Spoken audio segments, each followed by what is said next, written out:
I got a new art book. It is The Art of Space Battleship Yamato 2199, and I think it's my favorite art book ever.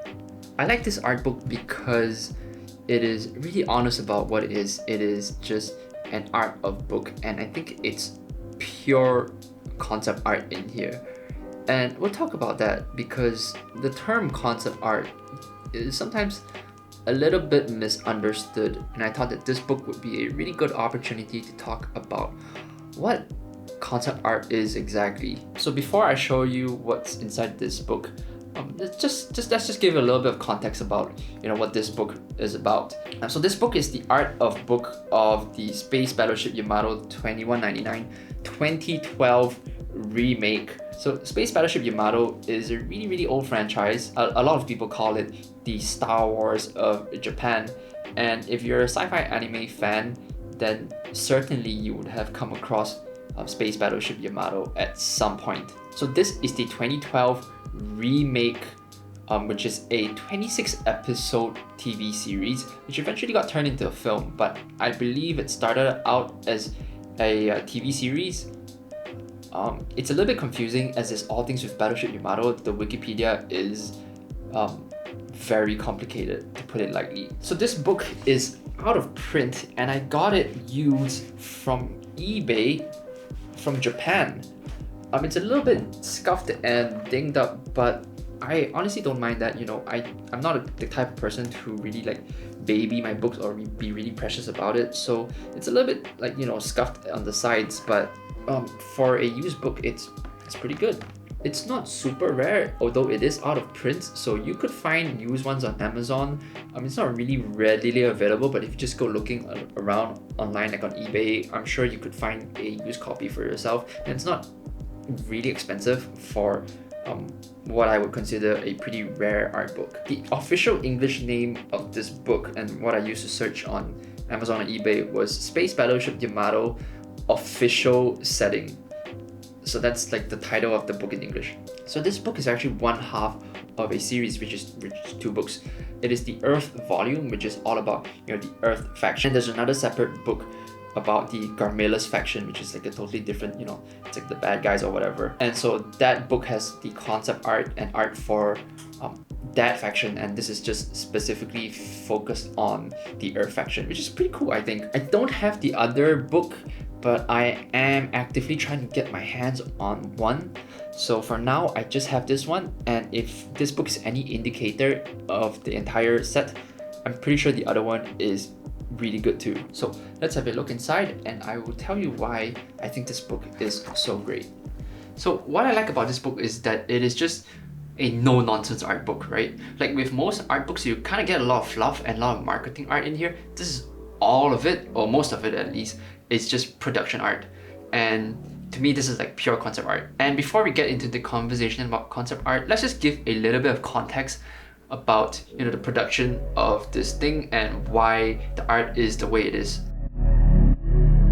So this is art made for an anime series. So if you've seen anime, God, if you've seen anime, then you'll know that it's a lot of line art. It's very line art heavy. It's gonna be cel-shaded animation, frame by frame. Now, I have not seen the entire series of this thing, but I have just skimmed through just to give me context and an idea of what the final series was like. So naturally, looking at the art here, it's going to be very line art heavy. Now, what you're not going to get with this art book is stuff like you would see in a Pixar art book, for example. Things like color keys, lighting art, production paintings. You're not gonna get a lot of that here because they just simply don't work that way. A Pixar film is produced in a very different way compared to a TV anime series, because the budget is probably lower than a Pixar film. They probably were on a tighter timeline because as far as I know, if this is anything like a regular anime production, they're actually producing new episodes as the current episodes are airing, so they have maybe a 5 to 6 episode buffer in between the release and the production. So So they're really grinding it out just to hit those deadlines and release that episode on time. And so that's why you're gonna see a lot of line art stuff, because line art is just really quick, and it's just really cheap, really fast, really easy to do iterations, and it's like just pure information, right? There's no pretty paintings here, there's nothing, it's just pure information, pure concept. So now that we're talking about concepts, let's talk about what concept art really means. I see a lot of this kind of misunderstood, and I certainly have when I was younger, and I just assumed that, you know, looking at a lot of art books, I just naturally thought that concept art was, you know, doing really pretty digital illustrations and digital paintings of, you know, some cool sci-fi thing or some fantasy landscape, and then that's concept art. But really, it's kind of not that. And I still have grievances with the wording of this occupation that is concept art. I would like to propose a rewording of this term. It's more like concept design, and if you really break it down even more, it's more like idea design. See, I think this term is a lot clearer, and it makes a lot more sense now that I say it this way. It's like, I get it. Now I get what I'm supposed to do as opposed to concept art. Because I think the term or the word art is kind of a bait.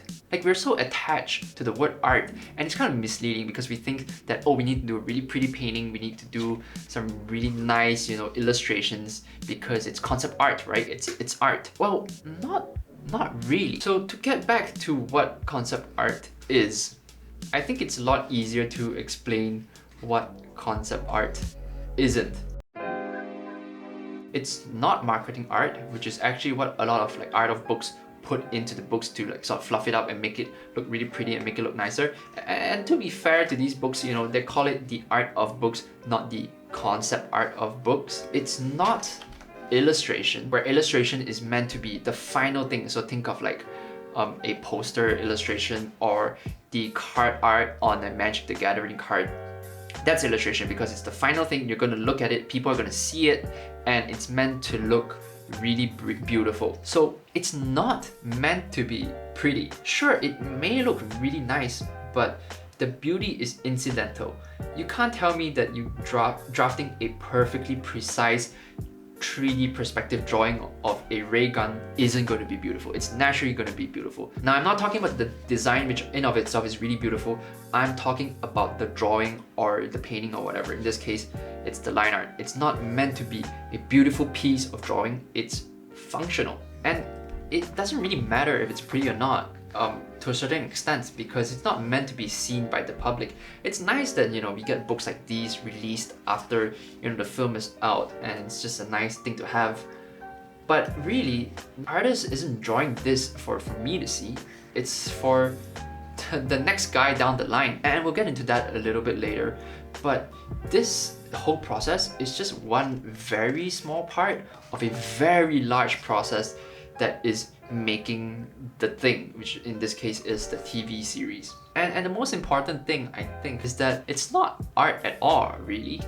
These are more like diagrams or blueprints. So I think the term concept art might be a misnomer. So let's talk about what concept art is. Basically, it's figuring stuff out. So if you look at all this art, it's not really made to be pretty. It's thinking about stuff, figuring out how does the periscope extends, how it moves, how these sets break down, what each thing does. That's concept art.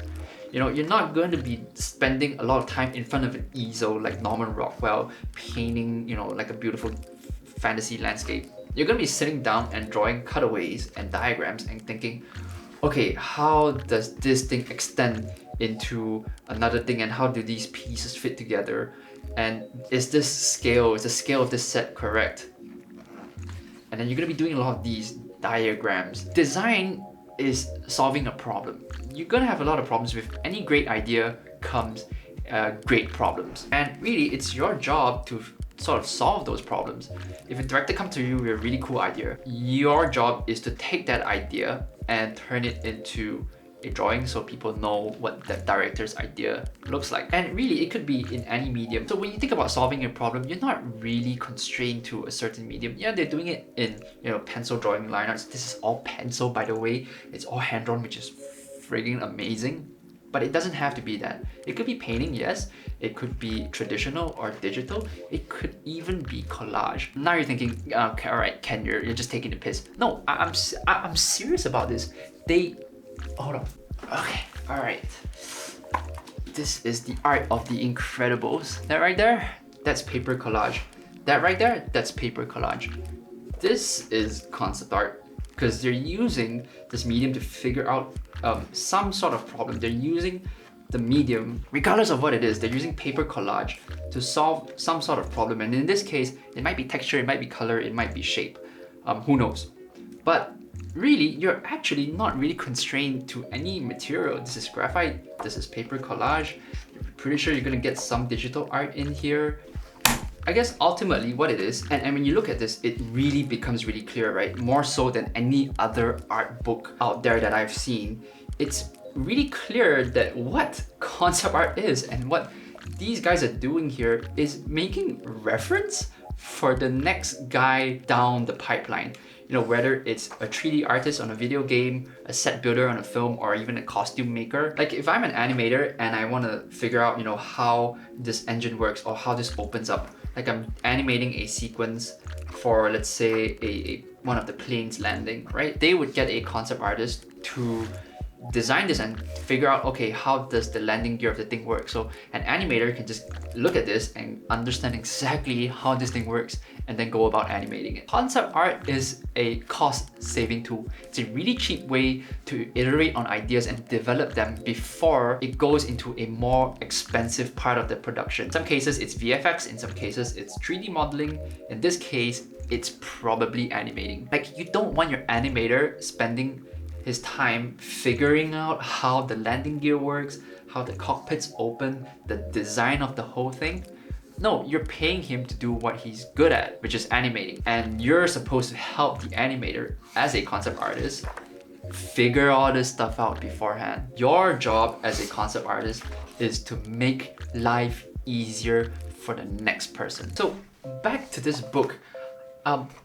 Again, I am very biased. I am a concept artist, and if you've seen anything of my YouTube channel, you will know that I am a sucker for hard surface sci-fi stuff. To me, it's really interesting to see the thought process behind something as opposed to a really pretty painting. Like, I like seeing how their brains work and thinking about all this stuff. And my God, I wish I could read Japanese so I could, you know, understand what all these little diagrams are and what they're saying. If you're getting into concept art or you want to be a professional concept artist, don't be fooled into thinking that your work is going to be those pretty paintings you see on the front page of ArtStation. No. This is 90% of what you're going to do. You're going to do line drawings, you're going to do diagrams, you're going to do cutaways to figure stuff out. It's not keyframe art, it's not production painting. And even if there are studios with positions for production paintings and keyframe art, like Marvel, for example, those are the really senior guys working on that stuff. You, as a junior concept artist or an intern, you're gonna be doing this. So get used to it. And I really like it because, you know, what you see is really what you get. You know, this is exactly what the production crew was using. And if I were an animator on Yamato Space Battleship 29 whatever, and I was animating, this is exactly what I would receive from the art department. So it's really, really cool because it's so unadulterated concept art. There's no pre-paintings in here to attract anyone or be like eye candy, I guess. It's just pencil drawings and it's great. But now I want to hear from you. Do you have a favorite art book? And if you do, let me know in the comments down below because I'm always interested in finding out what people's favorite art books are. I think it says a lot about them as an artist. If you like this video, like it, comment, subscribe. You know what to do. Have a nice day.